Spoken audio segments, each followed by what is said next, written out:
Hi viewers, ఈరోజు తేజేశ్వర్ ఐశ్వర్య ఈ ఇద్దరికి సంబంధించిన రిలేషను, తేజేశ్వర్ని ఈ ఐశ్వర్య వాళ్ళ అమ్మ సుజాత ఆ తిరుమలరావు గారు వీళ్ళు ఎలా చంపారు ఏంటని క్రాస్ చెక్ చేస్తుంటే ఘోరం అండి. నేను నిన్న కూడా చెప్పినట్టున్నా, ఈ ఆడవాళ్ళైనా పిల్లలను చంపే మగవాళ్ళైనా మీరు ఆ తెలివిని ఆ టెక్నాలజీని జీవితంలో ఎదగడం కోసం కనుక పెడితే బ్రహ్మాండంగా ఉంటారు. ఈ పనికి మళ్ళీ ఐశ్వర్య ఏకంగా తేజేశ్వర్ బైక్కి జీపీఎస్ ట్రాకర్ పెట్టాను.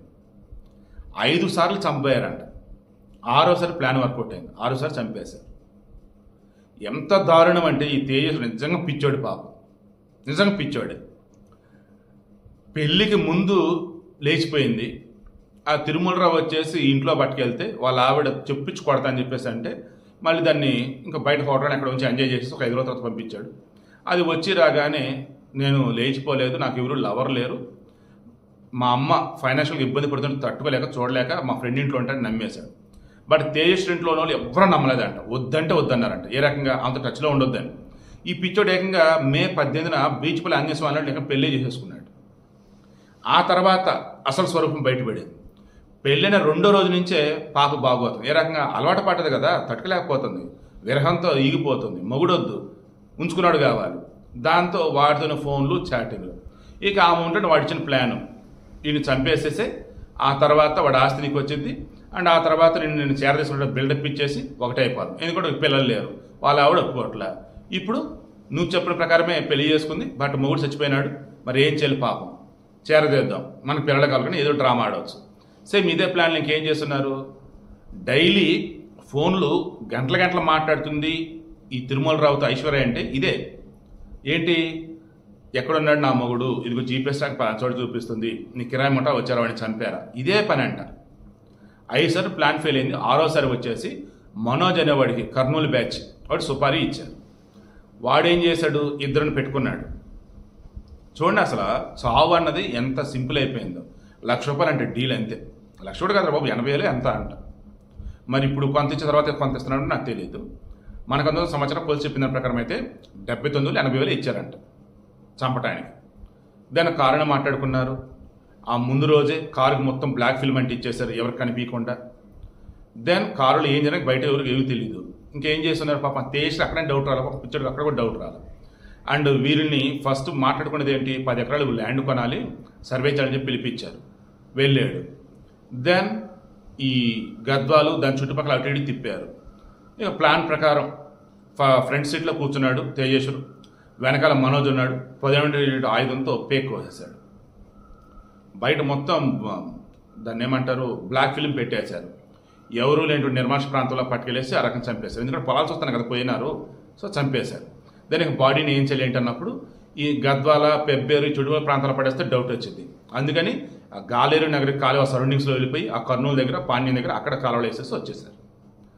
దెన్ ఆ నెక్స్ట్ డేనే వీళ్ళకి డౌట్ వచ్చింది, ఎక్కడికి వెళ్ళినా సరే వస్తాడు కదా, ఎందుకు రాలేదు, దీన్ని చూస్తేనేమో తేడాగా ఉంది, సో ఏదో కొడుతుంది తేడా అని చెప్పేసి పోలీసు కంప్లైంట్ ఇస్తే ఈ పనికి మాలిన ఐశ్వర్యకి సంబంధించిన ఫోన్ డేటా మొత్తం పోలీసు చెక్ చేస్తే గంటలు ఏకంగా 2,000 కాల్స్ నెల రోజుల్లో తిరుమలరావు గారితో మాట్లాడి బ్యాంక్ మేనేజర్తో.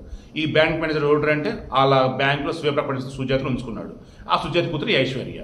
ఇంకేమైంది, క్రాస్ చెక్ చేస్తూ పోయినప్పుడు ఎక్కడ వీళ్ళు కారులు ఎక్కించుకున్నారు ఇతనిని, ఆ కారు ఎటు వెళ్ళింది ఏంటి అని చెక్ చేస్తే ఆ కారు ఎవరిదని చెక్ చేస్తే ఫస్ట్ డ్రైవర్ దొరికాడు. ఆ తర్వాత మెయిన్ ఎవడైతే ఉన్నాడో అక్యూజ్డ్ మనోజ్ దొరికాడు. ఈ మనోజ్ ఎవరైతే దొరికిన సుపారీ గ్యాంగ్ వాళ్ళిద్దరు దొరికారు, మొత్తం 4. తర్వాత ఇంకెవరు మధ్యవర్తి ఒకడు ఉన్నాడు అనమాట, డీల్ సెట్ చేసాడు, 5. తర్వాత సుజాత ఐశ్వర్య మొత్తం 7. తిరుమలరావు దొరకాలి, వాడి కోసం వెతుకుతూ ఉన్నారు. పోలీసులు చెప్తున్న ప్రకారం ఏ మాత్రం ఈ తేజస్వి క్రాస్ చెక్ చేసుకున్నా ఖచ్చితంగా బ్రతికోడు పాపం. పోనీ సర్వే కోసం చెప్పి తీసుకెళ్లారు కదా, కారు దిగి చూస్తున్నప్పుడైనా సరే ఆ బ్లాక్ ఫిల్మ్ ఏంటి బండికి అండ్ అసలు ఈ ఏరియాలో పట్టుకొచ్చారు ఏంటి అన్నది పత్రం ఆలోచించిన. సేమ్ అండి, మేఘాలయ హనీమూన్ మర్డర్ కేసు ఎలాగో ఇక్కడ కూడా అలాగే.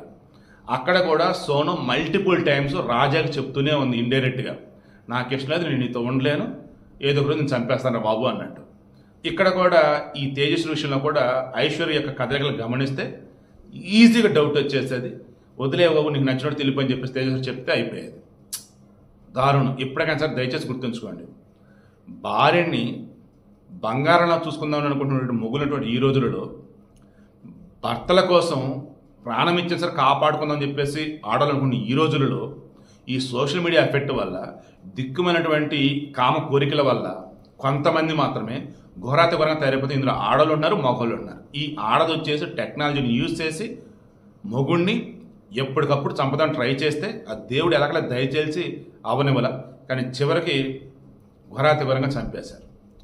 తిరుమలరావు దొరకాలి, ఈ ప్లాన్లో వాడి భార్య ఉందా లేదా తెలియాలి. తిరుమలరావు దొరికే 20 నిమిషాలు మాట్లాడదు. బట్ నేను మరలా చెప్తున్నా, కంటికి తగిలపల కంటిపెట్టుకు తిరగాలి. వన్స్ ఆడోళ్ళైనా మగోళ్ళైనా ఏ మాత్రం తేడాగా ఉన్నారంటే భర్తలైనా లవర్లైనా తెలిసినాడని ఎవరైనా సరే తేడాగా ఉన్నారు, ఎక్కడేదో తేడా కొడుతుంటే దయచేసి దూరం జరగండి. ఓకే, నీ దారి నాది, నా దారి నాది, గతం గతం, ఇక నీకు నా టచ్లో ఉండొద్దు. ఓకే, విడిపోదాం. సింపుల్గా చెప్పి దూరం జరిగిపోయింది. ఒకవేళ కాదు నాకు అంతకాలం ఎంతకాలంటే దాని మొఖాన వాడి మొఖాన్ని ఎంతకాలం తీసి పడేసేసి వెళ్ళిపోయింది. లేదంటారు పోలీసులు అప్రోచ్ చెప్పి మీకు ఉన్నటువంటి థ్రెట్ ఏంటి ఎక్స్ప్లెయిన్ చేయండి. అంతే తప్ప అలాగే ఉంటూ అన్యాయంగా చనిపోవద్దు అండ్ అనవసరంగా మీకున్న అవసరాల కొద్దీ అవతలని చంపేయద్దు.